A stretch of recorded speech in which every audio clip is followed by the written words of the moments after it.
Así que hoy quiero bendecirlos a ustedes de una manera especial. Y ustedes, se supone que cuando entraron, que recibieron un cordel rojo. ¿Lo recibieron? ¿Cuántos de ustedes tienen su hilito? Ok, bueno, pues agarren el hilito y se lo dan a la persona que esté más cerca para que esa persona se los amarre en su muñeca. ¿Ok? Aquí en la muñeca para que alguien se los amarre. No se preocupen que esto no es santería ni nada de eso. Ni voy a predicar sobre la Rahab, la ramera tampoco. Pero quiero que se pongan el hilito porque esto nos va a ayudar a nosotros a recordar la enseñanza que vamos a compartir nosotros en esta mañana. Y quiero comenzar con una pregunta. El sermón de hoy se titula El hilito y el librito. Así que es importante que si usted no tiene el hilito, levante la mano que un diácono le va a traer. Ahí tenemos más. Venga, hermana, páselo sin pena ninguno. El que necesite un hilito, levante su mano y que alguien le ayuda a ponérselo. Y hoy vamos a hablar nosotros del hilito y del librito. Y para empezar, yo quiero hacer una pregunta. ¿A cuántos de ustedes los han timado alguna vez? Levanta la mano. Aquí todo el mundo en algún momento nos han timado. ¿Y a quién le gusta que lo timen? A nadie, ¿verdad? A nadie le agrada ser timado, especialmente las personas mayores. Ahora, a ver, ¿cuántas personas mayores tenemos aquí? Bueno, pues ustedes son el blanco. A ustedes los están llamando todos los días gente que están tratando de timarlos a ustedes y robarles algo. Y yo, que no soy una persona mayor todavía y que me creo muy inteligente y que soy muy estudioso y que tengo un montón de títulos en la pared de mi oficina, me timaron. Me timaron. Y en la manera más increíble, me timaron con el cuento del hilito. ¿A cuántos de ustedes los han timado con el timo del hilito? Pues mira, tengan cuidado. Ahí estaba viendo yo el anuncio ese del viaje a Israel. Tengan mucho cuidado, porque ahí fue donde me timaron a mí. Yo he ido a Israel un montón de veces, ya yo ni recuerdo las veces que he ido. Pero la primera vez que fui, uno va con los ojos así, porque todo lo que ve es nuevo. Mira para acá, mira para allá. Y estamos llegando al muro de los lamentos, a la muralla del templo de Herodes, y estamos llegando a la plaza que se llama el Cotel. Y cuando paso por ahí yo espiritualizado y emocionado, y yo viendo todas aquellas maravillas, y yo decía, wow, qué tremendo estar aquí. Y me sentía como el rey David que decía que cuán alegre es cuando uno entra en los atrios de la casa de Jehová. Y yo estaba entrando y de pronto se aparece un tipo que parecía un santero con un montón de hilitos, vestido de blanco completamente. Y me dice, bienvenido a Jerusalén. ¿Desea usted recibir una bendición? ¡Wow! ¿Quién va a decir que no? ¿Usted qué diría? Yo estoy ahí en Jerusalén y es la primera vez, estoy enfrente al templo y viene una persona y me dice que quiere una bendición. ¿Y yo qué digo? Bueno, pues el primero en línea soy yo. Y entonces me engancharon el hilito. Así como se lo engancharon a usted, el hombre aquel me enganchó el hilito, pero rapidísimo.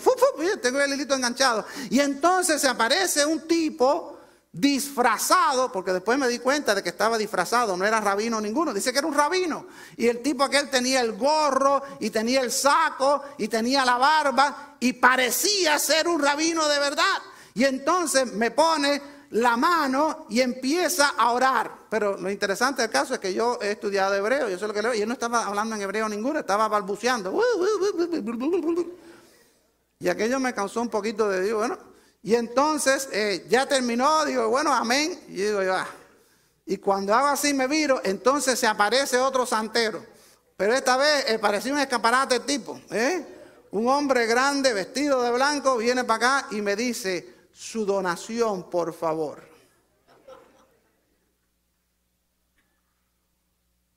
Y yo, como buen cubano y nieto de gallego, digo, aquí no vine yo a Israel a que me timaran. Así que, Señor, no hay donación ninguna. Y es así, dice, no, pues mira que sí, tiene que haber donación. Y me salvé porque entonces algunos de los alumnos que estaban en el grupo con que yo iba vinieron y entonces me dijeron, doctor Lema, ¿hay algún problema? No, ningún problema. Que Dios los bendiga. Y cogí y me fui. Fíjense que no tuve ni el valor de decirle a mi esposa que me habían timado, porque todavía se estuviera burlando de mí. Menos mal que eso fue hace años. Pero óigame, me sentí mal, me sentí ofendido, me sentí ultrajado, me sentí como que había perdido algo. Me sentí como que yo era demasiado inteligente para que alguien con una sonzara de aquella me timara con un hilito. Pero hay muchas maneras en que nosotros podemos ser timados. A nadie, a ninguno de ustedes ni a mí nos gusta ser timados. Y por eso es que es perfectamente común y normal en esta época en que vivimos, en que estamos nosotros enfrentando diariamente timos constantes. Pero los timos no son solamente para sacarnos el dinero, sino también para sacarnos nuestros sueños, para sacarnos nuestras convicciones, para sacarnos de donde nosotros debemos estar. Y entonces encontramos que hay preguntas que se nos hacen a nosotros.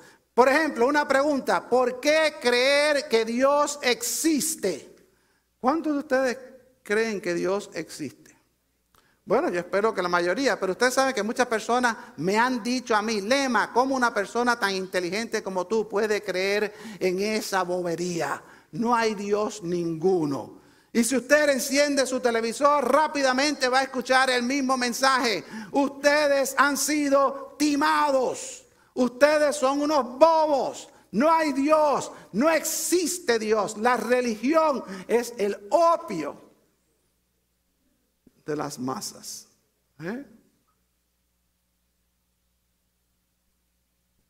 ¿Por qué debo yo creer? ¿Por qué debo yo creer? ¿Por qué debo yo creer que Jesús es el Mesías y Señor del universo? Los primeros que se oponen son los judíos. ¿Alguno de ustedes tiene algún amigo judío? Yo he tratado de evangelizar a personas judías y tenía un amigo en la universidad que era judío. He conocido a otros judíos y todos dicen lo mismo. Jesús era un buen hombre y punto. No era Dios ninguno. Y si está hablando con un musulmán, le dice, sí, Jesús es un buen profeta, y ya. Pero de ahí nada, Jesús no es Dios. Entonces nos dicen a nosotros que hemos sido timados. Que hemos sido timados. Nos dicen a nosotros que el infierno no existe. ¿Cuántos de ustedes creen en el infierno? Hay un montón de gente que cree en el infierno. Bueno, pues cuídense. Hay un montón de gente que piensan que lo más tonto en el mundo es creer en el infierno. Usted no ve, tal vez, pero en las universidades de hoy, todos nuestros jóvenes que van con una fe que nosotros les hemos dado, no muy bien nutrida, llegan allá y son como ovejas en medio de lobos. Los lobos de la universidad los aniquilan. ¿Cómo? Que tú eres de una iglesita que se llama Coral Park. ¿Que tú crees en el infierno? El infierno es aquí. Y si usted dice que usted cree en el cielo, ¿qué pasa? ¿Cuántos de ustedes creen en el cielo? Eso es como dicen en inglés, pie in the sky. Eso no tiene que ver nada con la vida de aquí. No hay cielo ninguno. Y así nos dicen los materialistas. Y por si ustedes no se han dado cuenta, la filosofía que rige hoy nuestra cultura es el materialismo. ¿Qué cielo? ¿Qué infierno? Aquí lo que importa es el cash. No se ríen. Porque si yo me siento a entrevistarlos a ustedes uno por uno, se van a dar cuenta de que el cash vale más de lo que usted se imagina. Entonces, la pregunta viene, ¿qué debo yo creer? ¿Qué debo yo creer? Porque yo no quiero ser timado. Yo no quiero ser timado por alguien que me vendió un paquete de una religión que no sirve para nada. Entonces, ¿qué debo yo creer? Entonces, tengo yo que buscar otra pregunta. ¿Por qué debo yo, qué cosa? Creer la Biblia. Entonces, después de muchos años de estudio, créanme que yo creo que he estado yendo a la escuela toda mi vida. Mi abuelo era pastor. Mi padre es pastor. Mi padre tiene casi 85 años y todavía está pastoreando a tiempo completo en una iglesia en Nueva Orleans. Yo crecí escuchando las escrituras, memorizándolas, cantándolas. O sea que cuando fui creciendo, tristemente me rebelé y a los 17 años vendí el cajetín. Me fui por la borda, me tiré por el barco hacia el mar. ¿Y qué encontré? No encontré ninguna solución. Tuve la experiencia de la gracia de Dios que me trajo hacia atrás. Y me dijo, hey, tú no estás para eso. Y tuve la oportunidad de regresar. Y desde los 19 años estoy pastoreando. Y todo ha llegado a un punto en mi vida donde yo he estado analizando. ¿Cuántos de ustedes se están poniendo viejos? Yo me estoy riendo porque algunos de ustedes ya llegaron. Yo todavía no he llegado. Todavía. Yo me quedo. Ya yo tengo mi tarjetita de AARP. Y yo creo que ya eso quiere decir que es señal de que ya estoy ahí en crepúsculo activo. Pero mientras más yo envejezco, más pienso y trato de simplificar qué es lo que realmente vale en mi vida. Y después de mucho estudio y de mucho análisis, he llegado a la conclusión de que mi vida está anclada en 2 columnas. Y esas 2 columnas yo les he llamado el hilito y el librito. El hilito es mi fe. Lo que yo creo. Y cuando yo digo que yo creo, no es que creo en que hay marcianos ni nada de eso. Es que yo creo en esto lo suficiente para invertir mi vida en esta convicción. Y el librito es esta Biblia. Y cuando yo digo que creo la Biblia, es que todo lo que dice es para practicarla. Y que cuando yo la practico, me doy cuenta de que esto realmente funciona.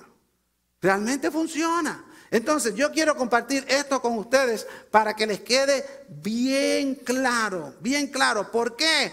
Porque estamos en un mundo que está despedazando, descuartizando, eliminando y desintegrando a la iglesia. ¿Cuántos de ustedes creen eso? Amén, tengan cuidado. Tengan cuidado porque a ver que usted dice amén, Dios lo está grabando. Ahora después del culto, un hermano vino y me preguntó, Lema, ¿y usted qué piensa? Me hizo una pregunta y entonces me dijo que cómo estaba la iglesia. Yo le dije, bueno, la iglesia está muy mal. Dijo, Lema, pero si mira el culto, qué bueno estuvo. Yo sí, pero que tú estás mirando aquí. Yo estoy mirando a nivel de todo el país y la iglesia está perdiendo. Pero estamos perdiendo espacio y estamos perdiendo lugar y llegará un día en que vamos a estar en una esquina acorralados porque no nos hacen nada en esta sociedad a favor de nuestros ideales y creencias. Usted no me cree, párese en la esquina y diga que usted es cristiano. ¿Y quién lo que le van a decir es horrores? Vaya a una universidad y ¿qué le van a decir? Que usted está timado. Vaya usted a un centro comercial y ¿qué le van a decir? Usted está perdiendo el tiempo, póngase para las buenas porque aquí usted está mal. Y entonces, aunque parece que la iglesia está funcionando y está bien aquí, no estamos creciendo al nivel que está creciendo la población. La población está creciendo vertiginosamente aquí. Era para que esta iglesia tuviera 10 cultos. Miren los espacios vacíos. Esto no es una crítica, yo no vine aquí a criticar a nadie. No vine a poner banderillas, es una observación científica. Con el nivel de necesidad que hay allá afuera, era para que esto estuviera un poquito más lleno.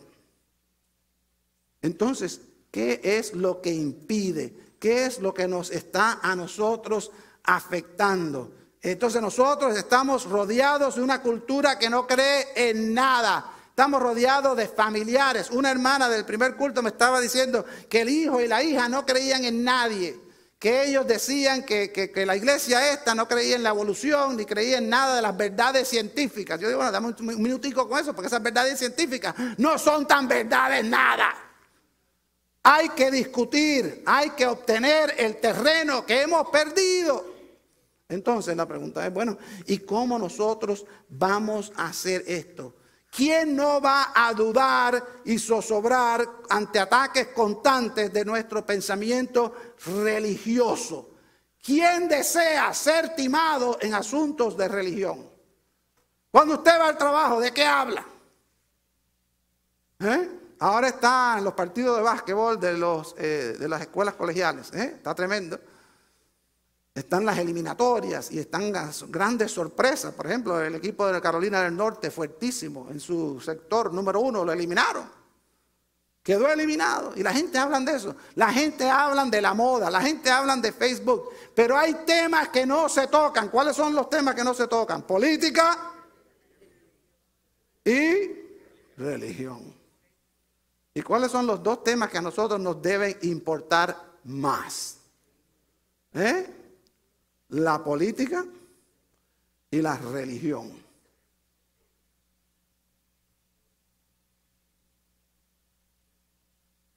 La cultura nos ha silenciado a nosotros. Porque nosotros los únicos temas que tenemos como importantes, ¿cuáles son? La política y la religión. Y entonces cuando salimos por esa puerta hacia afuera, ¿de qué hablamos? Del cometa que pasó, de la luna que está de este tamaño, de todo lo que nos da la gana, pero no habla de religión. Porque si habla de religión, lo que vamos a recibir es ¿qué cosa? Rechazo. Entonces, ¿qué vamos nosotros a hacer? ¿Qué vamos nosotros a hacer? Yo quiero compartir con ustedes una historia, ¿ok? Una historia. Nuestro Señor Jesucristo era muy dado a contar historias que iban a enseñar. Y entonces, una de esas historias que él... a ver aquí, no me equivoqué, voy mal, vaya. Okay, una de esas historias la encontramos en Mateo 7. ¿Cuántos de ustedes han oído del Sermón del Monte? Okay, el Sermón de la Montaña aparece en Mateo. Y Mateo narra el sermón, muchos piensan que completo. Y lo interesante del caso es que Jesús concluye el sermón con una historia. Y la historia la encuentran ustedes en Mateo capítulo 7. Y si hacen ustedes el favor, pueden buscarlo ahí en su Biblia, porque vamos a seguir. Es bien corto el pasaje de hoy, pero es muy importante porque quiero que nosotros veamos los detalles que encierra este pasaje. ¿Ok? Entonces, es la historia ¿de qué? De dos constructores. ¿Y qué van a construir? Van a construir una casa. Entonces, dice la palabra que cualquiera pues que me oye estas palabras y las hace, le compararé a un hombre prudente que edificó su casa sobre ¿qué? Descendió ¿qué? Y vinieron ¿qué? Y soplaron ¿qué? Y golpearon contra aquella casa y no, porque estaba fundada sobre la roca. Pero cualquiera que me oye estas palabras y no las hace, le compararé a un hombre insensato que edificó su casa sobre la arena. Y descendió lluvia y vinieron ríos y soplaron vientos. ¿Y qué pasó? Y se dieron con ímpetu contra aquella casa y cayó y grande fue su ruina. Entonces aquí tenemos nosotros la casa sobre la... ¿No es verdad que está eso? Es interesante. Yo quisiera visitar ese lugar. Yo quisiera está en una piedra. ¿Esa casa alguien la va a mover? No. Sin embargo, tenemos el ejemplo. Esto es un ejemplo de verdad. Esto sucedió en un lugar donde no hubo ningún terremoto. Simplemente que la tierra se movió. ¿Y por qué se movió? Porque era arena. ¿Y qué pasó con esta mansión? se vino a pique. Se vino a pique. Entonces, yo quiero compartir con ustedes el cuadro de opciones de Mateo 3, de Mateo 7, perdón. Entonces, las opciones son bien simples. Porque leemos la Biblia y la leemos y muchas veces no entendemos ni lo que leemos. Entonces, yo quiero que nosotros tomemos un momentito para pausar. Hay dos tipos de edificadores. Uno edificó la casa ¿en dónde? En la roca. Y el otro edificó ¿en qué? En la arena. No tengo tiempo para estar explicándole exactamente lo que Jesús estaba diciendo en cuanto a esos cimientos. Eso es para otro sermón si ustedes quieren. Pero quiero ver el efecto de lo que sucedió. ¿Ok? Dice que la persona que edificó en la roca y la persona que edificó en la arena, los dos eran ¿qué? Cualquiera. Levanta la mano si usted es cualquiera. Todos somos cualquiera. Personas comunes y corrientes. O sea que no hay que estar superdotado, no hay que tener una especialidad en religión, no hay que tener un curso en teología. Uno lo que tiene que hacer es simplemente estar allí. Cualquiera. Cualquiera tiene la opción de edificar. Y cualquiera puede edificar en la roca o puede edificar ¿en dónde? En la arena. Y también dice Jesús que cualquiera, ¿qué hace? Oye mis palabras. Cualquiera oye mis palabras. Hoy usted, cualquiera, está haciendo ¿qué cosa? Y lo interesante es que los dos edificadores, los dos, el que edificó en la roca y el que edificó en la arena, los dos oyeron las palabras. O sea que la diferencia no es que uno oyó y el otro no oyó. No, los dos oyeron. Pero la diferencia está en que uno las hace y el otro no las hace. Uno las hace y el otro no las hace. Y como resultado, uno, el que la hace, es considerado por Jesús una persona sabia, un sabio. Y el que no las hace es considerado por Jesús, ¿qué cosa? Un insensato, un tonto. Y lo que me llama la atención a mí es que ambos experimentan la misma hecatombe. Ambos experimentan las mismas circunstancias terribles. O sea, que lo malo le pasa a quién. Yo no quisiera que fuera así, porque yo me considero sabio. Y yo quiero que me vaya todo como bien. Yo quiero estar siempre bendecido. Pero ¿qué sucede cuando alguien lo llama y le dice a usted, lo siento mucho, pero usted tiene cáncer? ¿Cuántos de ustedes han tenido cáncer? ¿Tienen cáncer? Wow. Mi esposa sobrevivió a un cáncer. Y déjeme decirle que eso es terrible. Pasar por eso afecta a toda la familia. ¿O qué pasa cuando viene la noticia de que alguien en su familia murió? Mi hermano menor tenía 40 años. Cuando un sábado tuvimos una conversación, hey, ¿cómo estás? Bueno, estoy bien, estoy en el hospital porque me están chequeando, parece que tengo algún problema en el pulmón. Mañana me van a hacer una biopsia, van a chequear. Y yo, bueno, quiero compartir algo contigo. Nunca se me olvida. Me dijo, mira, no tengo tiempo, llegó el médico. Me llaman mañana. Eso fue en octubre del año 2004. Mi hermano falleció al otro día. Y no tuve chance ni de despedirme. Pero entonces venía la gente y decía, no, pero ¿cómo va a pasar eso? Es hijo de pastor. Esta familia es protegida por Dios. ¡No! Las circunstancias vienen para todos igual. Pero el resultado es diferente. En medio de circunstancias terribles, la casa de la persona que hizo caso de la palabra, de la persona sabia, esa casa en la roca, ¿qué pasó? No cayó. Sin embargo, el resultado de la otra persona, ¿qué pasa? Cayó. Esa es la diferencia. Mi casa está en pie.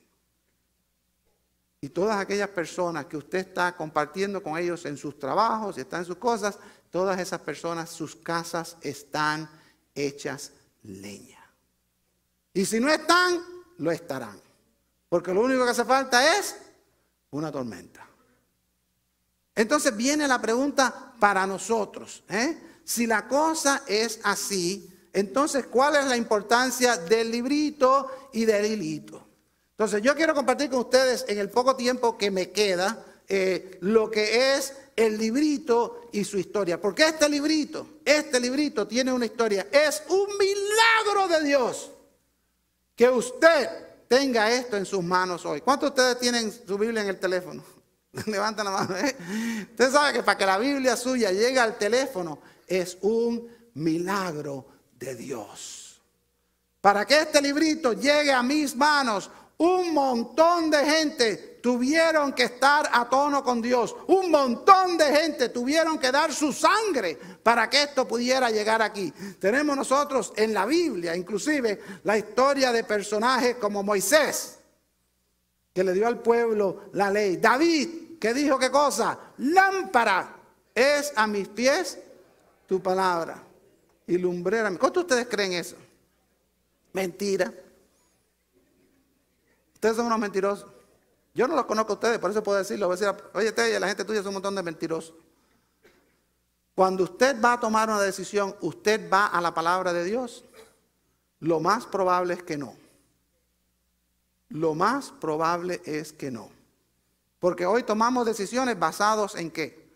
En procesos que nosotros tenemos, que ya conocemos, y no vamos a la palabra de Dios. Porque muchas veces no vamos a la palabra de Dios porque sabemos lo que dice. Recibimos un bono en el trabajo. ¿Qué dice la palabra de Dios? Compártelo con los pobres. ¿Qué dice la lógica moderna? Mételo en el 401k. ¿Y qué hacemos nosotros? ¿Qué hacemos nosotros? Lo que les estoy diciendo es que muchas veces no nos gusta lo que dice la palabra de Dios. Y entonces, ¿qué sucede? Que tenemos disonancia, tenemos discordancia en nuestra propia vida. ¿Cuántas veces dice el pastor? Viene la muchachita con el noviecito, y el noviecito, la Biblia nos dice, andarán dos juntos si no están de acuerdo. ¿Y qué más dice la Biblia? Que no pongáis una yunta desigual con los infieles. Siempre la misma historia. Ay, pastor, no se preocupe, yo estoy orando. Él viene a la iglesia, le gustan mucho sus sermones. No se preocupe. ¿Y después qué pasa? El divorcio. ¿Por qué? La Biblia ¿qué dice? Que no hagas esto. ¿Y qué hacemos nosotros? Lo hacemos. Y así les puedo dar un montón de ejemplos en que si yo me siento uno por uno con cada uno de ustedes, lo voy a desmentir y voy a demostrar que ustedes son unos mentirosos. ¿Y saben por qué lo sé? Porque yo también lo hago. Yo digo, uy.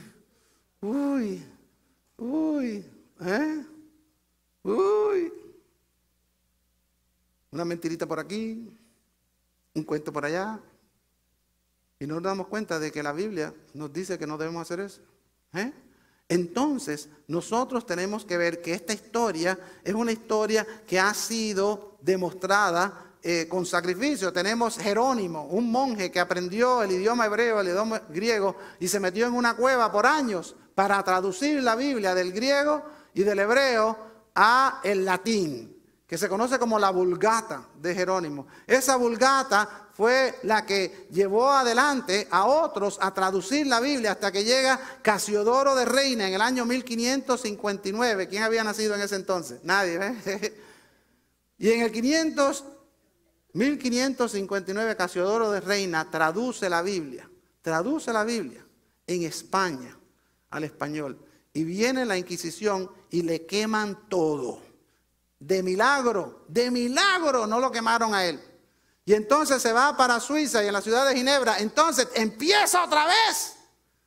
Y termina la versión que tenemos de nosotros de Casiodoro de Reina en español. Y después viene Cipriano de Valera, otro que se dedicó toda una vida al estudio de la Biblia. Y hace entonces, en el año 1602, él hace entonces una edición nueva para que la podamos entender. Después, en el año 47, encontramos los rollos del Mar Muerto, que eso es increíble. Pergamino de 2000 años que verifican la veracidad de este libro. Tenemos las sociedades bíblicas que decidieron que iban a llevar un ejemplar de la Biblia a todas las naciones, en todos los lenguajes, en esta generación. Bueno, todavía estamos. Todavía estamos, no hemos ganado.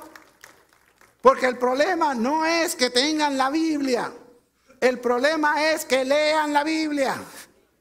Porque la fe viene, ¿por qué? Por el oír. Y el oír por la palabra de Dios. Entonces, muchos de ustedes, el otro día estaba yo en una reunión y estaba diciendo, en una clase que estaba dando, había como 50 personas, y le digo, ¿qué importa que en la Biblia nuestra nunca aparezca el libro de Romanos? Y empezaron ellos, entonces quiere decir que no vamos a tener esta doctrina, no vamos a tener esta. Yo, no. No importa si usted no lee. Si usted no lee el libro de Romanos, ¿qué importa que esté o no esté? ¿Cuántos de ustedes han leído el libro de Romanos? No quiero que pasen la pena. Muchos de ustedes se están diciendo, tengo que salir corriendo a la casa y leer el libro de Romanos. Porque ¿de qué vale tener el libro de Romanos en la Biblia si usted no la lee? Entonces queremos que Dios nos bendiga, que Dios nos ayude, pero nosotros queremos que Dios nos diga cuál es su voluntad. ¿Dónde está la voluntad de Dios? Entonces nosotros encontramos esto aquí. Miles de mártires a través de la historia, millones de creyentes a través de los siglos han cumplido con las palabras de este librito. ¿Cuántos de ustedes han comprado algo y lo han devuelto? Aquí está mi esposa, ella se va a reír, porque a ella no le gusta devolver nada, y yo sin embargo devuelvo todo. Yo empiezo a comprar y compro lo que no es y mando a buscar, y hasta en Amazon me mandaron una nota porque yo estaba devolviendo tantas cosas. Pero si no estoy satisfecho, ¿qué tengo que hacer yo? Devolverlo. En todo el ministerio que yo he llevado a cabo ya de más de 40 años, es interesante que muy pocas personas he oído yo decir, yo quiero que Dios me devuelva mi dinero. Esto es un timo, esto es un cuento, esto no sirve para nada. Al contrario, miles de personas que yo he conocido han dado su vida completa por lo que este librito dice y han ido a la eternidad confiados en que las promesas de este libro son verdaderas en Dios. Entonces, yo creo en el librito. Y ahora viene una pregunta, ¿y ustedes creen o no creen?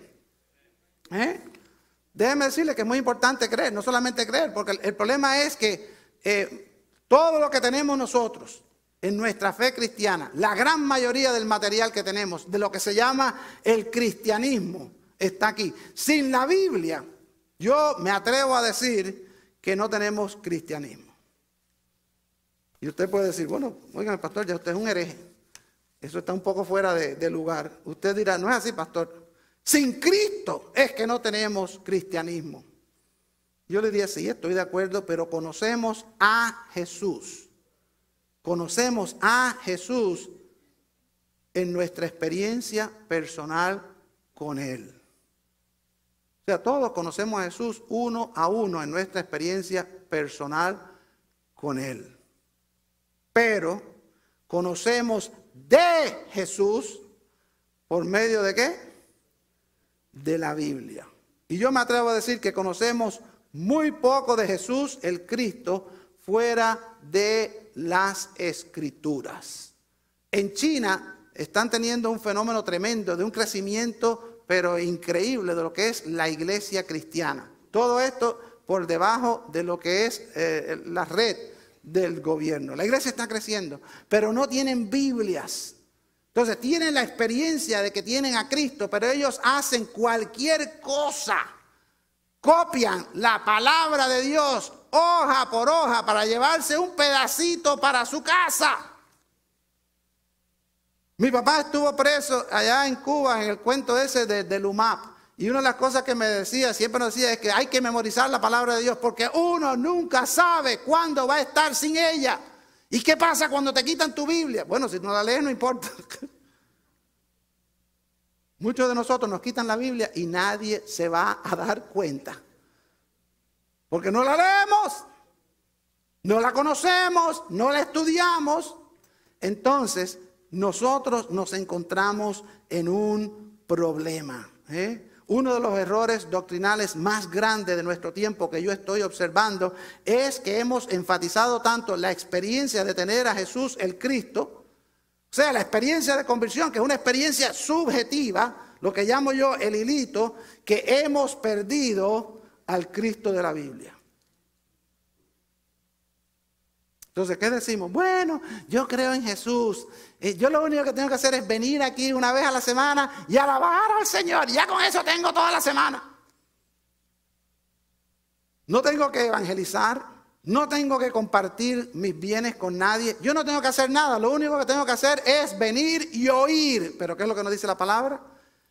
Que no es simplemente oír. Todo el mundo está oyendo. La diferencia no está en oír. La diferencia está en hacer.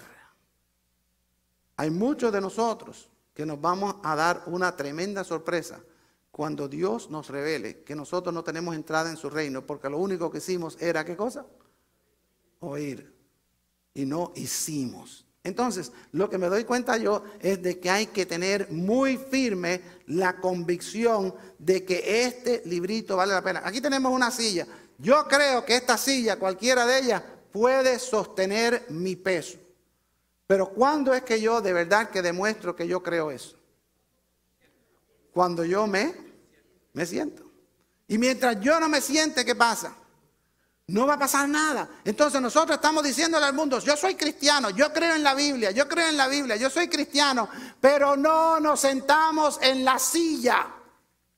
Vivimos igual que los paganos. Y entonces, ¿qué sucede? Nada, precisamente nada. ¿Dónde está el poder de Dios? ¿Dónde está la gloria de Dios? ¿Dónde está la victoria de Dios? Bueno, nosotros nomás que estamos oyendo. Nosotros nomás que estamos oyendo. Entonces, llegamos al punto donde hay que creer a Dios. Y eso nos lleva entonces al hilito. ¿Ok? Y ya en el hilito ya ahí terminamos. Hay una batalla a través de los siglos, a través del tiempo, por este hilito. Hay 1 millón de gente en la historia y mucho más que han dado su vida por esa convicción, por esa fe que dice, esto es la verdad y yo lo creo a sus máximas consecuencias. ¿Cuántos de ustedes están dispuestos a dar su vida por esta fe? Hágase esa pregunta. Hágase esa pregunta, porque no es una pregunta fácil. Si usted tiene que escoger entre su familia y el hilito, ¿usted a quién va a escoger? Casi todo el mundo va a escoger la familia. Si usted tiene que escoger entre su trabajo y el hilito, ¿qué usted va a decir? Puede que usted esté trabajando en McDonald's y lo voten y usted dice, gloria a Dios, me votaron de McDonald's. Pero si usted es uno de los ejecutivos en un banco, yo voy a ver que usted, oiga, mira, aquí no se puede aceptar esto de la fe en Jesucristo. Así que usted o vota la fe o se larga usted. ¿Qué va a decir usted? Bueno, yo me someto. Y le pregunto, bueno, ¿y por qué no? No, porque si yo llego a la casa y le digo a mi esposa que me botaron de trabajo porque soy cristiano, ahí quedé. Entonces, nosotros tenemos que llegar al punto en nuestra vida donde el hilito concuerda con el librito. Entonces, hay cosas que nosotros tenemos que creer. Hay cosas que nosotros tenemos que creer. ¿Cómo qué? ¿Cómo qué?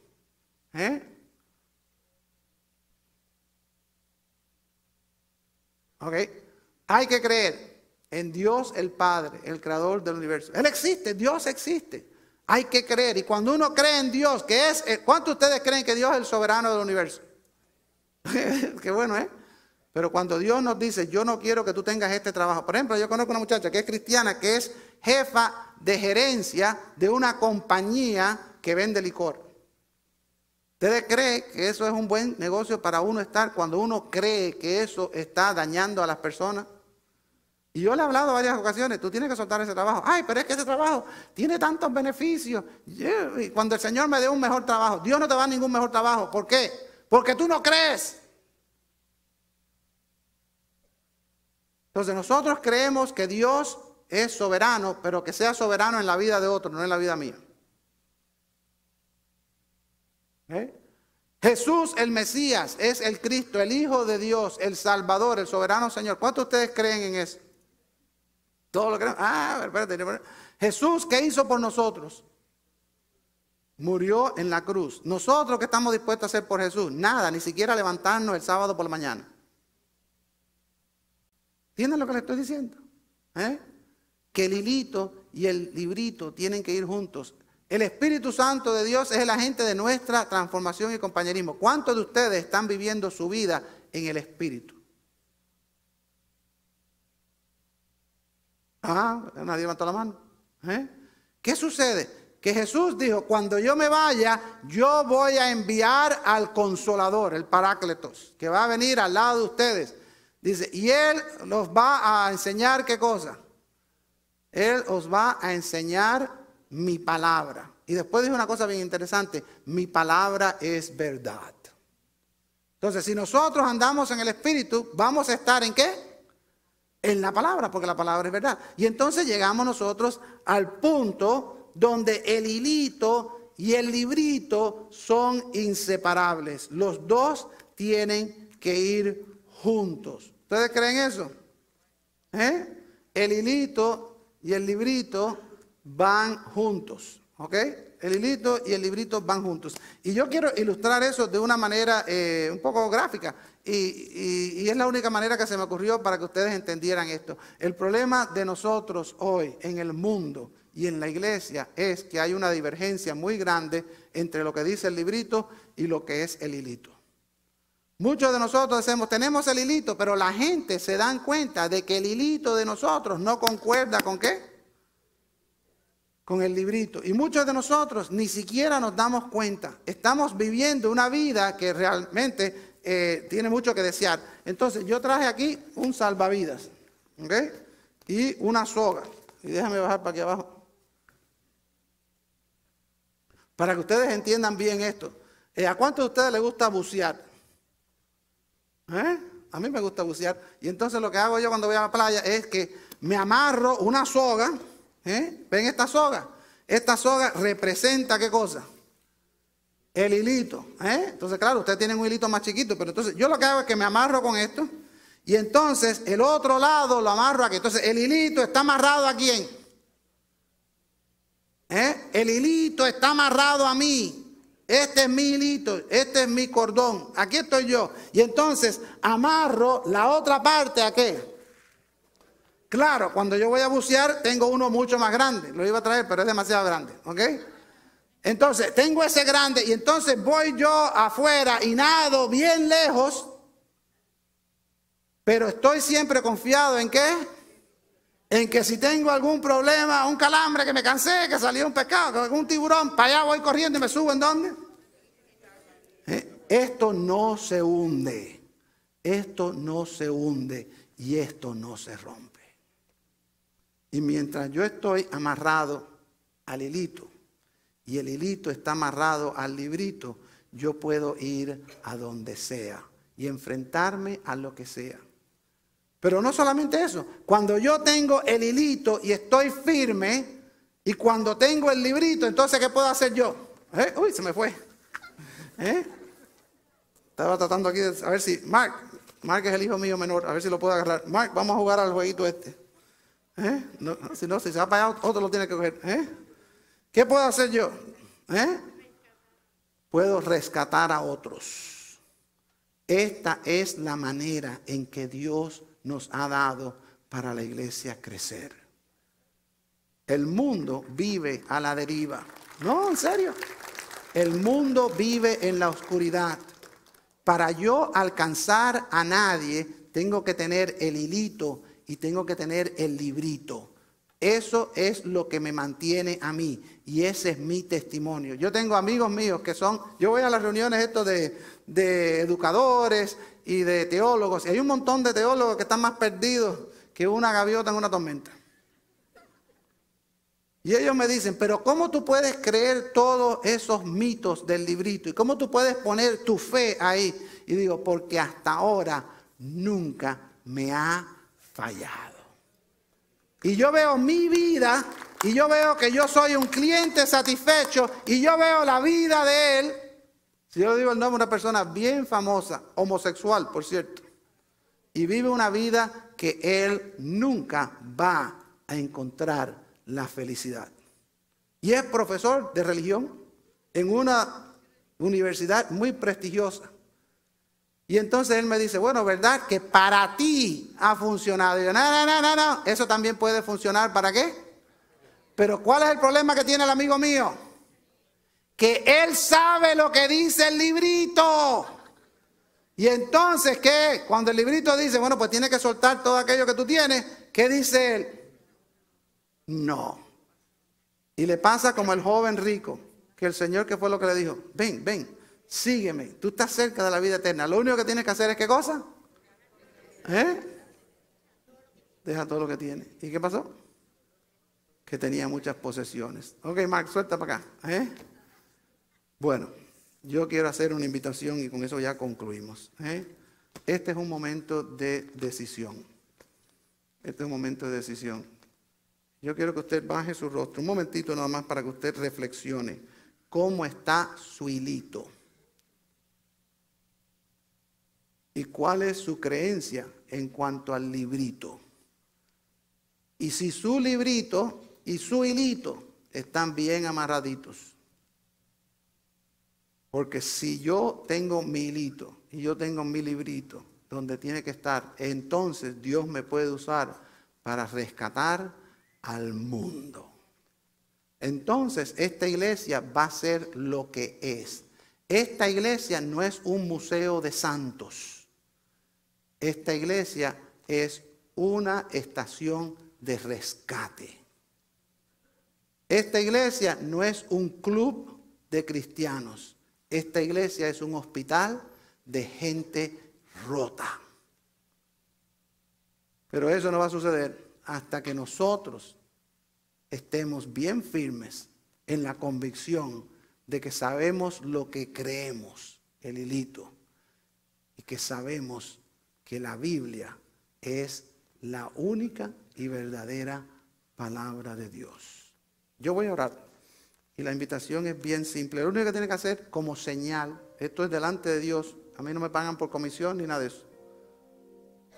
Delante de Dios, yo todos los días me levanto y tengo que decirle al Señor, yo creo. Yo creo. Y cuando me acuesto tengo que decir, ¿qué cosa?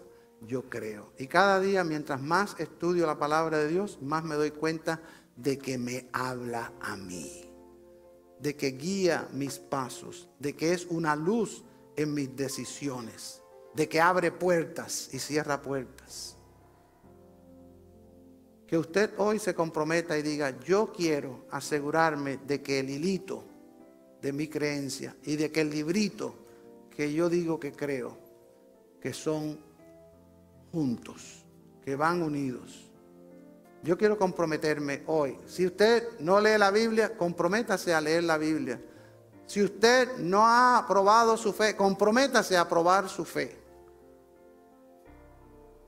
Pero delante de Dios, hoy es un momento en que nosotros podemos tomar una decisión. Ahí donde usted está, póngase de pie, delante de Dios. No mire para su vecino, ni su esposo, ni esposa, ni nada. Pero delante de Dios que usted pueda decir, como digo yo, Señor, que ese hilito aguante y que esa palabra permanezca.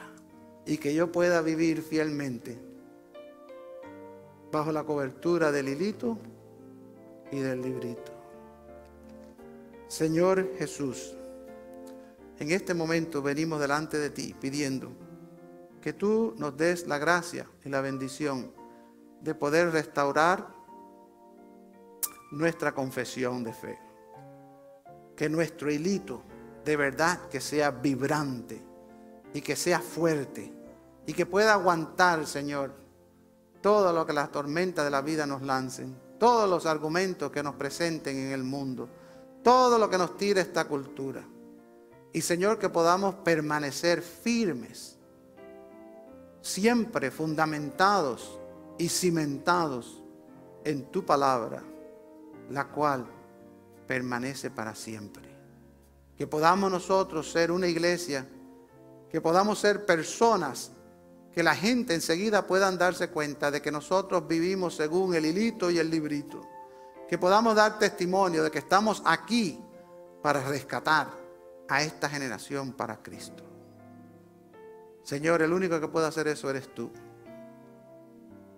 Que tu Espíritu Santo mueva a cada persona en este lugar a acercarse más a ti, a reanudar esos votos de fe que nos tildan a nosotros con el nombre de cristiano y a reanudar nuestro compromiso con la palabra de Dios para atesorarla, para leerla, para meditarla, para estudiarla, para ponerla como la fuente de autoridad de nuestras vidas.